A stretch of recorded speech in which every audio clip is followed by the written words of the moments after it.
Boa noite, hoje é quarta-feira, 19 de agosto de 2026. E este é o programa No Fio da História, produzido semanalmente pela Rádio Jornal Toda Palavra e transmitido também pelo nosso canal do YouTube. Inscreva-se no canal e ative o sininho para ser notificado dos próximos episódios. No próximo dia 24 de agosto, estaremos lembrando o sacrifício do presidente Getúlio Vargas, que nesta data, em 1954, decidiu trocar a própria vida pela emancipação do povo brasileiro das garras do colonialismo. O suicídio de Vargas reverteu o golpe em marcha naquela ocasião e projetou o trabalhismo, movimento político fundado por ele, como uma senda para a construção do sonho de uma civilização independente e socialmente justa no Hemisfério Sul. Como dizia o ex-governador Leonel Brizola, último herdeiro das bandeiras históricas de Getúlio Vargas, o trabalhismo é o caminho brasileiro para o socialismo. Passados 62 anos do seu sacrifício, a soberania nacional continua sendo, e mais do que nunca, o grande desafio da nossa sociedade. O país vive às vésperas da eleição presidencial sob uma grave ameaça de intervenção, até mesmo armada, do imperialismo, que não aceita a liderança brasileira no novo mundo multipolar que nasce sob as bandeiras de organizações multilaterais como o BRICS e a Organização de Cooperação de Xangai. O mundo estará, nos próximos dias, com os olhos voltados para o Brasil, uma peça-chave desse tabuleiro de xadrez geopolítico. A reeleição do presidente Lula se coloca como a única forma de barrar a extrema-direita, o fascismo e a sanha do império agonizante, que não admite perder o seu domínio, principalmente na América Latina, considerada por ele como seu quintal. Nesta edição de No Fio da História, o jornalista Oswaldo Maneschi analisa o início da campanha eleitoral e como a descoberta de petróleo na margem equatorial, anunciada pela Petrobras, aumenta ainda mais as tensões geopolíticas no Brasil. E para marcar o aniversário de morte do presidente Getúlio Vargas, a TV Câmara apresenta no próximo fim de semana, em 2 exibições, o documentário Vargas, a Transformação do Brasil, de Beto Almeida. A primeira no sábado, dia 22, às 15 horas, e a segunda no domingo, dia 23, às 18 horas. No domingo também haverá uma exibição às 15h30 no Cineclube Silvio Tendler, no Palácio do Catete, palco do drama do dia 24 de agosto de 1954, no Rio de Janeiro, seguida de debate com o diretor do filme. Ao final desta edição de No Fio da História, assista a mais um clipe histórico selecionado pelo Centro de Memória Trabalhista. Não perca!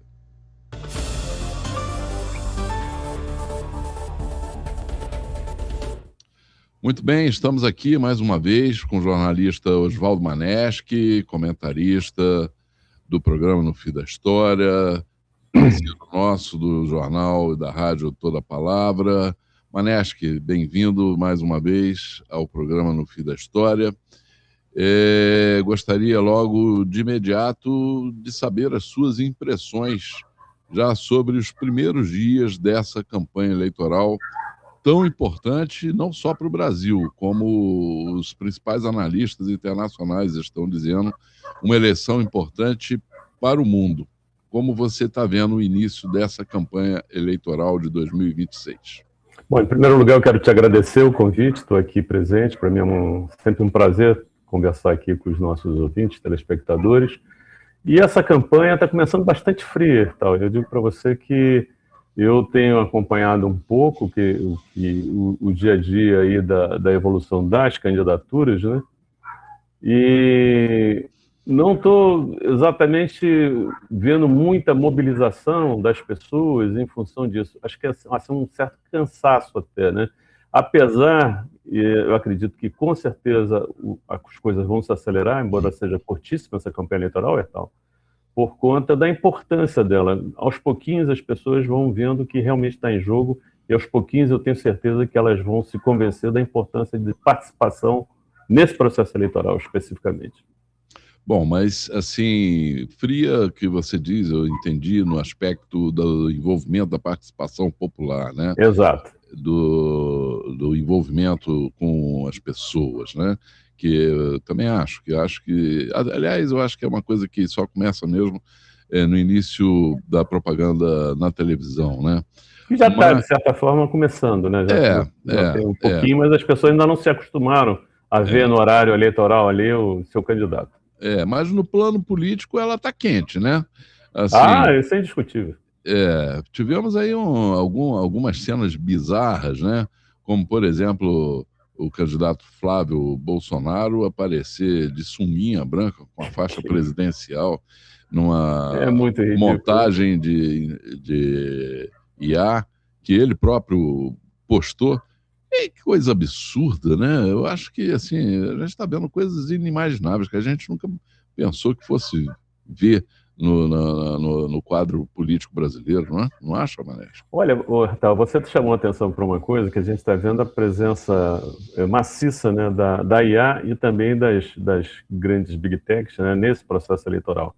E a gente ainda não sabe muito bem como é que vai ficar essas coisas, porque apesar da Justiça Eleitoral ter anunciado uma série de regras, uma série de podes e não podes em relação à questão do uso das redes sociais, o que a gente está vendo assim é meio um território aberto, né? Um território onde vale de tudo.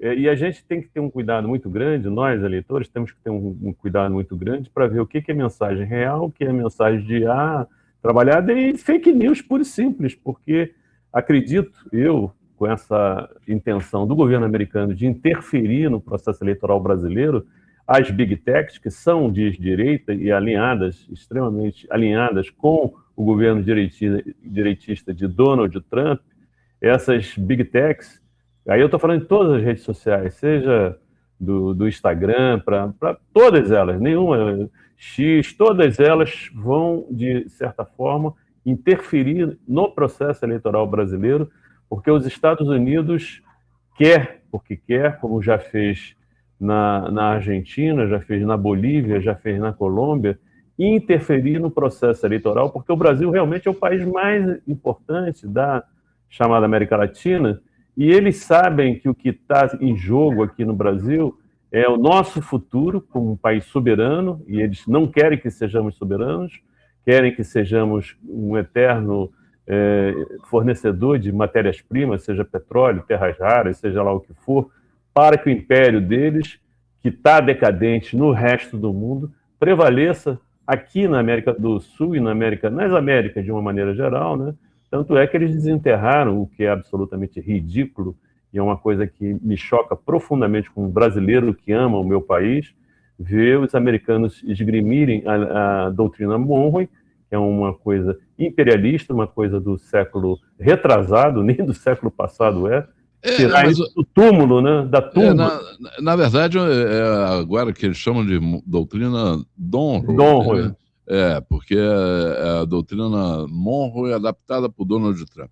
Na verdade, essa doutrina Monroe, quando ela surge no início do século XIX, ela surge até com um caráter anti-imperialista, né? Porque veio logo depois da independência, pouco depois da independência dos Estados Unidos, e a ideia inicial era que os países americanos se unissem contra intervenções europeias, das potências coloniais europeias, né? Só que os próprios Estados Unidos assumiram esse papel, né, colonial. Eles gostaram. Eles depuseram o Império Britânico e se colocaram nesse lugar que eles estão exercendo agora de uma forma, eu diria que, assim, desesperada, né? Quando se vê o surgimento de uma nova ordem global, né, quando se vê o multilateralismo no seu momento mais expressivo através dos BRICS, da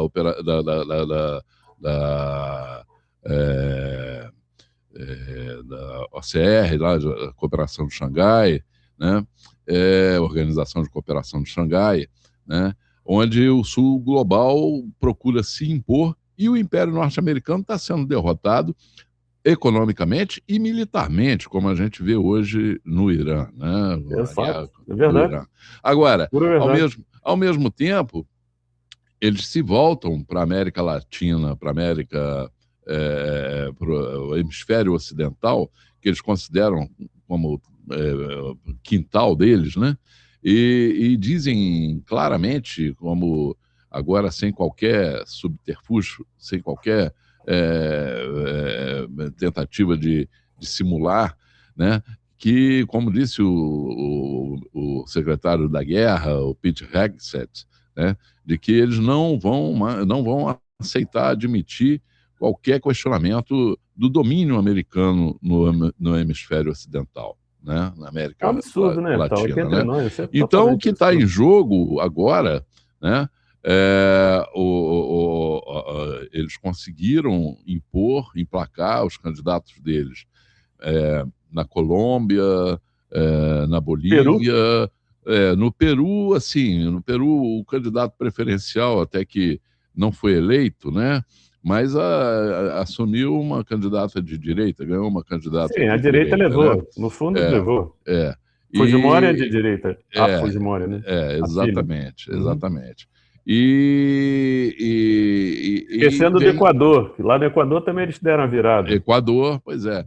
E vem agora o governo de esquerda a mais importante eleição do hemisfério, que é a eleição brasileira. Né? Indiscutível. O Brasil é, sem dúvida nenhuma, a bola da vez.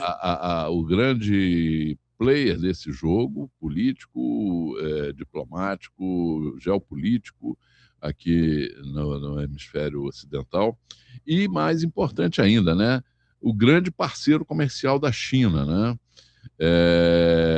E você vê que até no caso aí da eleição no Peru, a Fujimori, o candidato preferencial dos Estados Unidos, perdeu, né? Não chegou nem ao segundo turno. Foi a Keiko Fujimori, que tem relações próximas lá com os norte-americanos, né? Já andou muito por lá, mas tem uma coisa, que aí queria chamar a atenção para esse detalhe. Ela não, até agora, ela não abriu mão dos investimentos da China no Peru, como o Porto de Xangai e o projeto da ferrovia bioceânica, né? Começa no Brasil e termina lá. Então, essa é uma grande preocupação dos Estados Unidos, né? Uhum. E nós estamos vivendo, como nunca, talvez, uma eleição aqui no Brasil, onde a questão primordial, o ponto central, a questão chave dessa eleição se chama soberania, né? Exato. E como é que você vê a postura do presidente Lula nessa questão especificamente, Maneschi?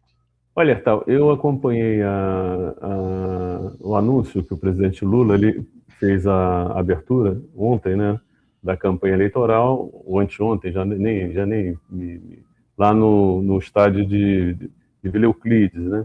Então o estádio estava realmente cheio, muita gente, etc. e tal, e deu seguimento na parte da tarde, viajando, pegando um avião, indo para o Amapá, né? Foi até o navio que está perfurando lá o poço número 1, lá da margem equatorial, e fez um belíssimo discurso. Eu acompanhei o discurso dele, um discurso onde a palavra soberania, e ele deu vários recados nesse discurso, recados importantíssimos para todos nós brasileiros, na medida em que fez uma defesa muito forte da Petrobras como propulsora do desenvolvimento brasileiro, não apenas uma empresa de petróleo, mas uma player de desenvolvimento do país importantíssimo, porque com o desenvolvimento desses campos agora da margem equatorial, né? O Brasil já é hoje um dos maiores exportadores de petróleo do planeta, está em 7º lugar, segundo a Magda Chambriard falou na mesma solenidade. O Brasil hoje, e com esse petróleo da margem equatorial, tem tudo para passar a ser o 5º maior fornecedor de petróleo do planeta. E nós que já vivemos aqui no Brasil uma situação de grandes consumidores do petróleo que vinham procedente do Oriente Médio, nós vivemos a crise de 73, 74, você se lembra perfeitamente, Artal, quando nós importávamos praticamente 92, 93% do petróleo que consumíamos, nós não produzíamos o petróleo, embora já tivéssemos a Petrobras funcionando plenamente, mas não tínhamos ainda feito as magníficas descobertas que são de 1975, dos campos de petróleo do pós-sal aqui na região de Campos e Macaé. E isso aí nos deu a autossuficiência de petróleo, que foi muito importante para o desenvolvimento brasileiro. É claro que, infelizmente, avançou também o entreguismo das nossas elites, desses governos, principalmente no período do Fernando Henrique Cardoso, que hoje nós somos um grande exportador de petróleo, como eu disse, né? Hoje somos o 7º maior exportador de petróleo, mas nós não ficamos com a riqueza de petróleo, do rio do petróleo. Nós permitimos, através da Lei Candir e de estímulos, principalmente quando houve o golpe contra Dilma e a ascensão do Temer, você se lembra, Ertal, Temer isentou as empresas petrolíferas estrangeiras que já exploravam petróleo aqui no Brasil de pagamento de impostos. Então, o nosso petróleo vai para o exterior a preço de banana. O exterior, as grandes multinacionais, as 7 irmãs, que hoje estão todas dentro do Brasil, é que ficam com a parte do leão do petróleo que extraem do Brasil. Isso é uma coisa absurda, nós temos que mudar isso. A lei da partilha criada no governo do Lula foi uma coisa importante para pedir um pouco essa sangria. E Lula, nesse discurso que ele fez lá em Macapá, não saudando a descoberta de um petróleo de altíssima qualidade, mas não é de boa qualidade, ele é um petróleo melhor do que o blend, que é um petróleo de referência internacional. Esse petróleo da margem equatorial, eles dizem que é praticamente um condensado, é um negócio assim que é muito mais valorizado do que o petróleo blend. Então, nós acertamos de novo na mosca.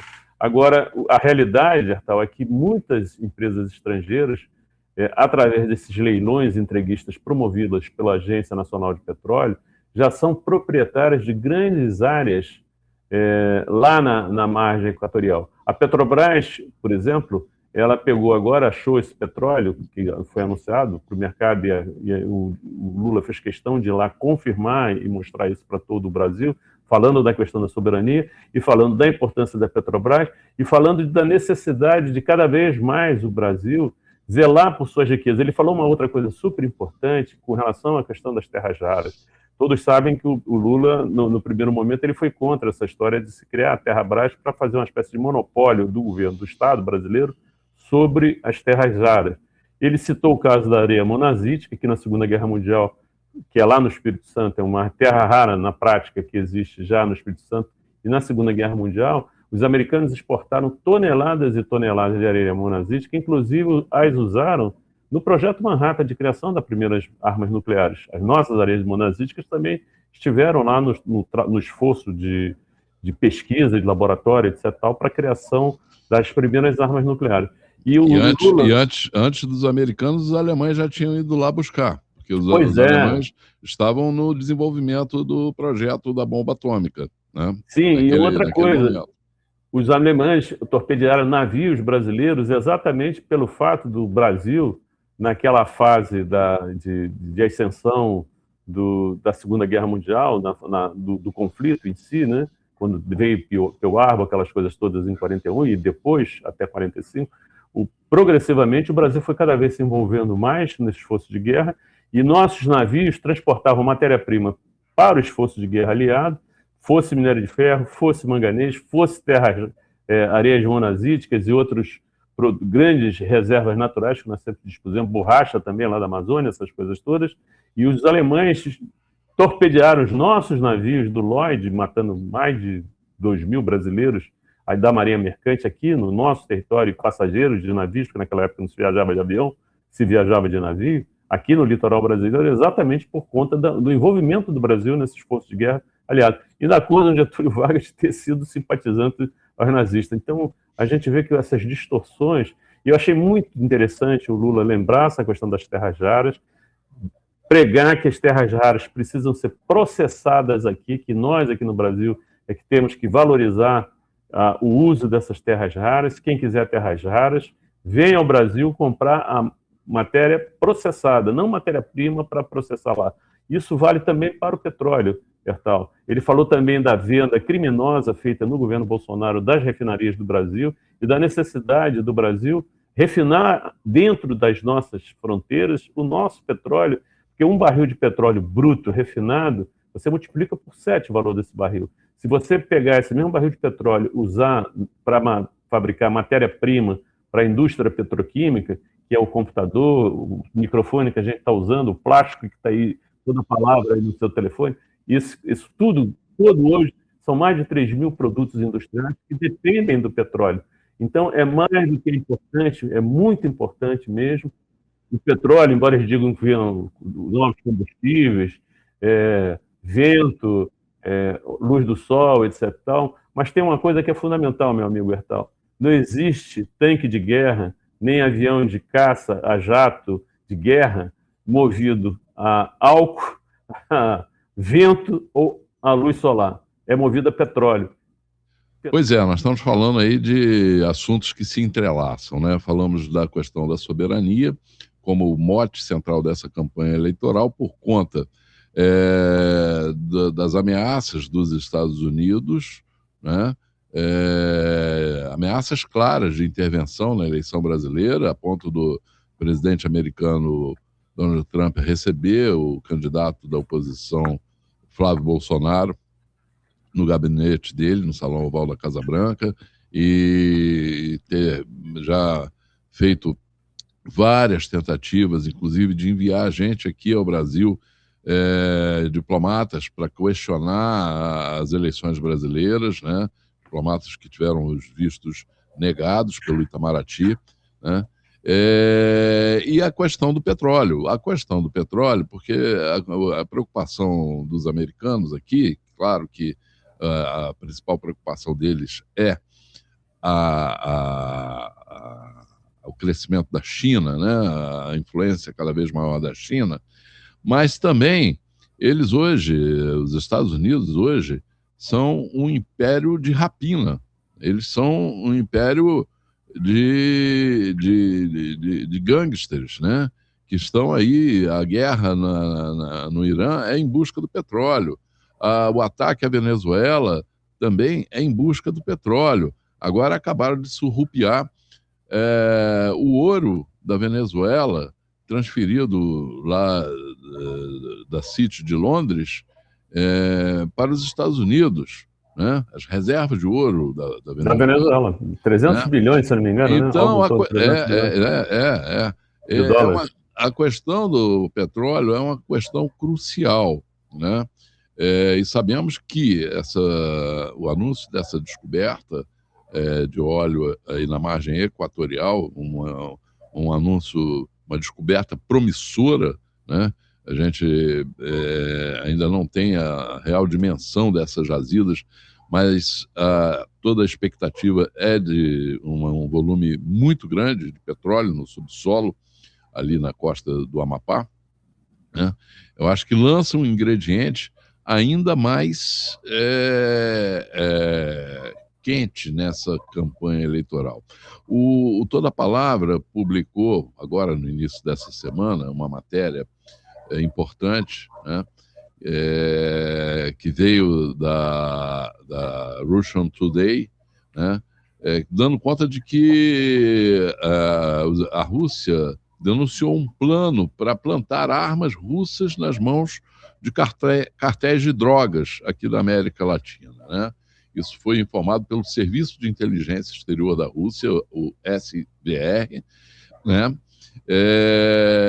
De que um país do Ocidente, eles não nominam esse país, mas de que um país do Ocidente, vale um doce para quem descobrir, adivinhar o nome desse país, em coordenação com aliados do regime ucraniano, está preparando uma operação para acusar Moscou de fornecer ilegalmente armas a cartéis de drogas de outros grupos criminosos na América Latina, ou seja, armas capturadas pelos ucranianos na guerra contra a Rússia, que eles estão trazendo Contrabandear para o Brasil. para plantar em cartéis de drogas na América Latina, é o que diz o informe do SVR da Rússia, né?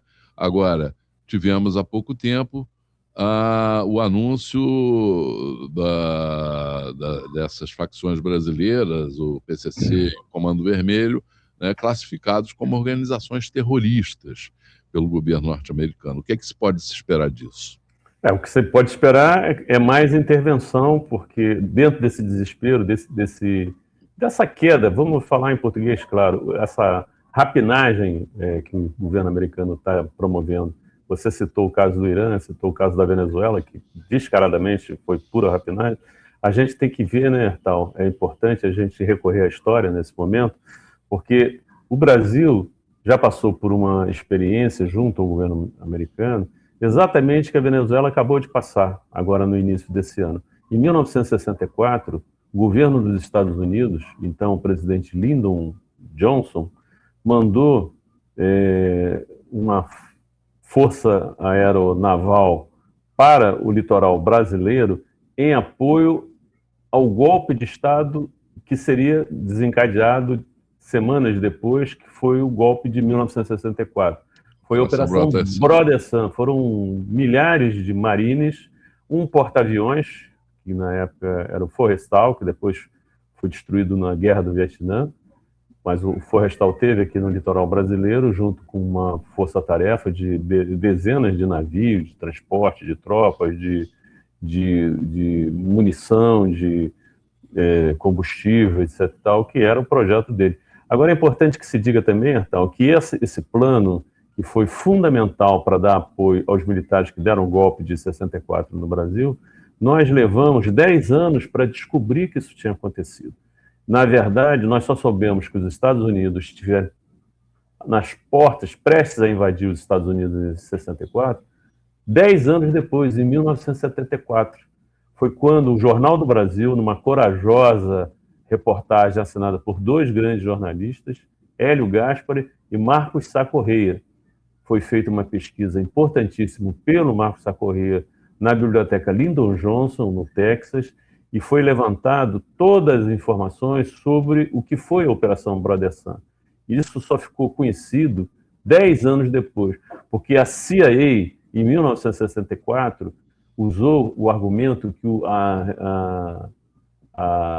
golpe militar desfechado pelos militares brasileiros em 64 foi um golpe autóctone, não houve intervenção alguma do governo americano. As Seleções, que era uma revista americana publicada em português aqui no Brasil, escreveu uma matéria, um texto que ficou durante anos valendo como verdade, que foi com o seguinte título: A Nação que se Salvou a Si Mesma, exaltando o golpe militar de 64 sem intervenção externa, quando na realidade houve essa intervenção externa. E o que é interessante em relação a hoje, tantos anos depois, é que eles agora estão descaradamente dizendo que eles vão interferir sim na eleição brasileira, como interferiram na Venezuela, como interferiram nas eleições peruanas, como interferiram nas eleições da Colômbia, para dar resultados favoráveis aos interesses do governo dos Estados Unidos. Então, os brasileiros precisam ficar muito atentos, porque nesse lançamento da campanha, ao mesmo tempo que nós vimos aqui em Copacabana, no Rio de Janeiro, ser ridícula a presença e participação de bolsonaristas na campanha do Flávio Bolsonaro, segundo se diz aí, foi que está aí nas folhas, nos resultados, os resultados comparativos das duas manifestações que abriram a campanha eleitoral presidencial dessa eleição, Lula conseguiu encher o estádio lá no ABC, fez o discurso, fez o que tinha que fazer, mas o Flávio Bolsonaro foi ridiculamente, eles falam uma palavra que eu não gosto muito, flopou, enfim, não deu em nada, foi muito esvaziado, foi muito michuruca o comício que o Flávio Bolsonaro fez. Agora, uma coisa que eu faço questão absoluta de chamar a atenção dos nossos ouvintes, que são bem informados até pelo fato de estarem aqui ouvindo a gente, falar essas coisas que não saem na grande mídia e tal, é o fato que é necessário a gente prestar muita atenção nessas pesquisas pré-eleitorais, que agora, inclusive, elas estão proibidas nesse período. A lei brasileira não permite, mas a gente sabe que eles fazem e divulgam por baixo dos panos e tem essas redes sociais aí para desobedecer a lei brasileira. E eles vão, de alguma forma, fazer chegar um resultado dizendo, ou naturalizando, que é o que está hoje a realidade, né? Que é quase um empate entre Lula e Flávio Bolsonaro. O que é uma coisa absolutamente ridícula, que é, ao mesmo tempo, dizer que está empatado isso, é chamar o povo brasileiro de burro, ignorante, miliciano e absolutamente desinformado, porque não é possível que o povo brasileiro não tenha visto no rádio ou numa notícia de televisão, alguma coisa, e os bolsonaros, por exemplo, o próprio Flávio gastou milhões comprando à vista imóveis, claramente dinheiro de corrupção, e tantas outras coisas erradas que foram feitas em todo o sentido, como essa que você citou, já uma coisa feita por ele mesmo, de se apresentar de sunga com a faixa presidencial. Isso não é uma coisa séria, isso é uma palhaçada, isso não é campanha eleitoral. Mas falem de mim, mas não parem de falar. Então a gente vê que os caras trabalham o tempo todo com esse tipo de assunto, né, de permanecer na mídia, mesmo que seja falando mal. E uma outra coisa que eu faço questão absoluta de dizer, meu amigo Bertal, é relacionado ao nosso sistema eleitoral, nosso sistema de votação, que, infelizmente, é inseguro. Nós não imprimimos o voto, nós dependemos totalmente do software que está dentro da máquina de votar eletrônica, que, de forma errônea, é chamada de urna. Aquilo não é urna, é só você ir no dicionário, ver no dicionário de português o que significa urna. Urna é uma caixa, um lugar onde a gente deposita alguma coisa. Urna eletrônica, isso aí não existe. Eles falam, antigamente chamava-se urna eleitoral, aquele saco onde a gente depositava o voto. Aí eles resolveram pegar um computador e chamar de urna, aí virou urna. Mas isso aí... Agora você tocou num ponto, você lembrou o caso da Operação Brother Sun, Manesca, e eu acho que a diferença crucial do comportamento aí do Império Americano, de lá para cá, é que antes eles faziam essas coisas de forma camuflada, né? Sempre por baixo do pano, a CIA agia por baixo do pano, né? E agora não, agora eles agem às claras, né? Descaradamente, a palavra correta é descaradamente. A Operação Brother Sun, ela não foi anunciada na época, pelo contrário, ela foi mantida em sigilo, porque isso aí é um fato até bastante bem colocado no filme Django, do Silvio Tendler, né? Havia um movimento em Minas Gerais, que era um movimento civil, né? Civil-militar, né? Da onde, inclusive, partiu o golpe, as tropas do Olímpio Mourão Filho, né? Que saiu vaca fardada, Juiz de Fora, para atacar o Rio de Janeiro, e havia esse movimento que eles já estavam se preparando para declarar, se houvesse, no caso de resistência do presidente João Goulart, declarar Minas Gerais um estado de beligerância, né? E aí sim, as tropas americanas entrariam em ação em ajuda por solicitação desse estado declarado beligerante em Minas Gerais, né? Ou seja, eles atuariam a pedido dos brasileiros, né? E até o posicionamento das tropas dessa quarta frota, né, dos Estados Unidos, ali na costa do Espírito Santo, foi um posicionamento estratégico, porque eles tinham ali a ligação pela ferrovia Vitória-Minas, né? Uhum. Então, seria a linha de abastecimento, a linha de operação, né, dos americanos que iriam desembarcar ali no litoral do Espírito Santo. Mas isso tudo era feito assim. Agora não. Agora eles invadem, atacam a Venezuela sem qualquer prurido, né?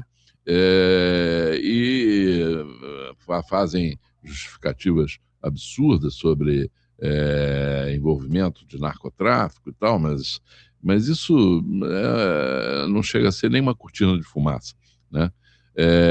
Descaramento mesmo. Você vê as declarações agora recentes do Peter Hegseth, o secretário de guerra dos Estados Unidos, dizendo que os Estados Unidos não vão mais aceitar tolerar qualquer tipo de questionamento do domínio deles sobre a América Latina, né? Então, esse que é o quadro. Mas voltando aqui para a situação eleitoral que você estava abordando, chamou muito atenção, foi muito comentado a declaração do Kassab, né, vice do Caiado, né, na chapa do PSD, né, a presidente, de que o Lula já está reeleito porque vai ter apoio do Centrão. Como é que você vê essa declaração do Kassab? Eu vou falar, eu confesso a você, tal, que eu estou vendo aí é um movimento que não foi só o Kassab, o Alcolumbre, se eu não me engano, também. Esse foi o Centrão, né? Alguém falou não sei se foi o Alcolumbre, pela União Brasil, que também é um partido de direita, um aglomerado, né, digamos assim, de deputados e gente ligada à direita. Não é centro, não, é direita mesmo. E esses caras também falaram uma coisa parecida. Eu vejo isso de duas maneiras. Pode ser uma maneira de desgastar o Lula pela esquerda, que o Lula, claramente, em relação ao Flávio Bolsonaro, está à esquerda do Flávio Bolsonaro. O Flávio Bolsonaro é um cara que faz continência para a bandeira brasileira. O Zema, por sua vez... Bandeira americana. Troquei as bolas. O Flávio Bolsonaro faz isso. O Zema, por sua vez, diz que vai acabar com a Petrobras, vai acabar também para puxar o saco do americano. O Caiado, por sua vez, já entregou as terras raras sem poder, porque isso aí pertence à atribuição da União. Ele fez isso atropelando as regras vigentes no país, a Constituição vigente no país, mas todos eles querendo puxar o saco do governo americano, que é exatamente esse governo aí com quem nós estamos falando essas coisas todas. Então, por que esses caras estão falando isso? Eu não acredito que eles estejam defendendo o governo Lula. Eu não acredito nisso, Sertal. Para mim, isso é uma forma de desgastar o governo Lula, porque eles ainda têm esperança, de alguma forma, de quebrar o Lula, porque ainda tem água para rolar, Sertal. Eu digo para você, a intervenção dessas big techs no processo eleitoral, porque hoje muita gente já nem se preocupa em assistir a TV aberta, nem muita gente já não lê mais jornal. A influência das redes sociais em tudo é muito grande. E rede social é o seguinte: quem tem o controle do banco de dados tem o controle da multiplicação da informação. Isso explica que imbecis completos e absolutos hoje sejam campeões de visualizações, têm 1 milhão de seguidores, etc., porque são gente ligada à direita e à extrema-direita, do interesse das big techs, que enchem a bola desses caras, multiplicando as mensagens imbecis desse pessoal da extrema-direita, ao mesmo tempo que eles limitam a circulação de informações de pessoas que vêm da esquerda. É uma coisa absolutamente parcial e tem lado, sim. As big techs, as redes sociais têm lado. Tem um lado da direita e da extrema-direita que controlam esses bancos de dados junto com o grande capital, com as grandes empresas, com as grandes multinacionais. Esse pessoal, quando a gente vê, por exemplo, o que está acontecendo na Ucrânia e também, ao mesmo tempo, lá no Irã, você vê que o Trump ele tem todo um discurso voltado para o seu público, que é um discurso completamente absurdo. Ele diz que os Estados Unidos está controlando o Estreito de Hormuz, quando o mundo inteiro sabe que quem está controlando o Estreito de Hormuz é o Irã, pô. Quem se meter a besta ali, quiser passar ali sem ter a aprovação do Irã, afunda o navio. Já afundou um monte de navios lá. Aí vem o Trump e fala um negócio desse, porque ele está de olho na eleição agora de novembro, lá nos Estados Unidos. A nossa é em outubro, a deles é em novembro. Então, ele de olho na eleição dele, ele fica falando coisas absurdas, e tem gente imbecil e ignorante nos Estados Unidos, como tem aqui, que acredita que o amarelo é vermelho e que o vermelho, se disser que é verde, as pessoas acham que é verde, não é mais vermelho. Então tem gente que completamente fora da realidade, e isso é uma realidade dos processos eleitorais. Então, com essa disposição do governo, com esse anúncio descarado deles que eles vão sim intervir, e já estão intervindo no processo eleitoral brasileiro, nós temos que ter muito cuidado, Bertal, porque tem muita água para rolar embaixo dessa ponte. E acho que mais do que nunca é hora, até por conta das medidas econômicas tomadas pelo governo, pelo bom momento que a economia brasileira atravessa e que poderia ser muito melhor.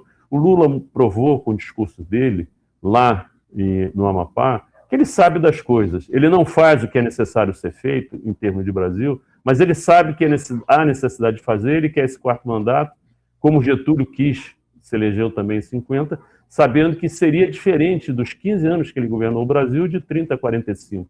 O Getúlio, o processo de exercício do poder, isso eu aprendi com o Wagner Teixeira, é um processo pedagógico. Quem está na posição, o Lula, ele hoje é uma pessoa muito mais preparada para o exercício do poder, ele mesmo disse isso, do que o Lula que se elegeu em 2003, do que o Lula que disputou as eleições de 89 e 98, e a outra também perdeu todas. Hoje o Lula é uma pessoa muito mais preparada, e hoje, até por ter passado por cadeia, por ter passado por uma opção de série de coisas, por ter visto que os empresários que controlam a economia, que a elite brasileira controla, é capaz, ele sabe o que é capaz.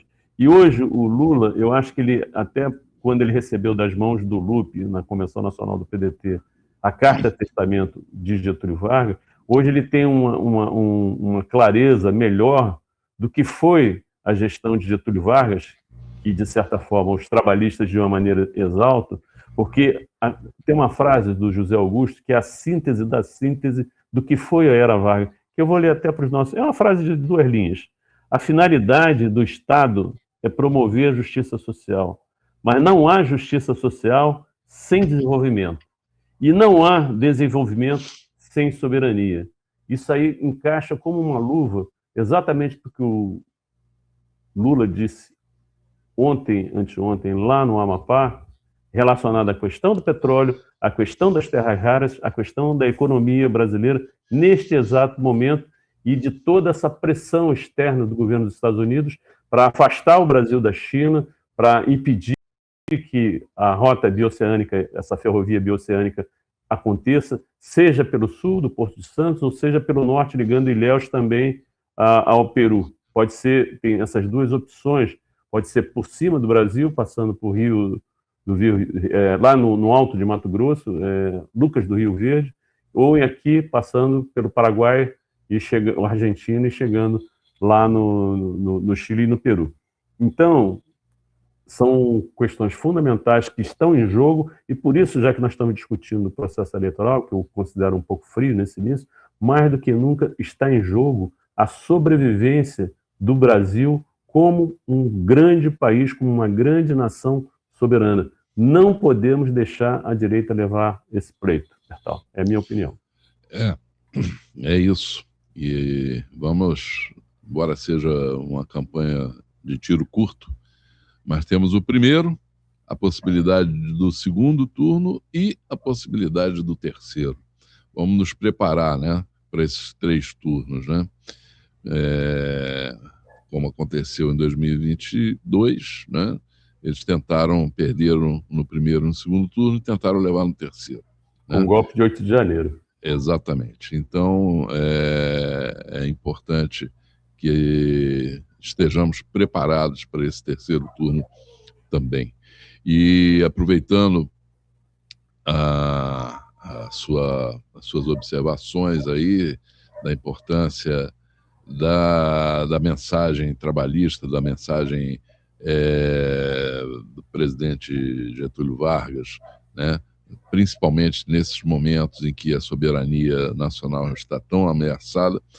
Vamos ficando por aqui nessa edição de No Fio da História e encerrando mais uma vez com um dos clipes selecionados pelo Centro de Memória Trabalhista, um clipe histórico que vocês verão a seguir. Maneschi, muito obrigado pela sua presença, um forte abraço, até a próxima semana. Eu é que agradeço, até a próxima.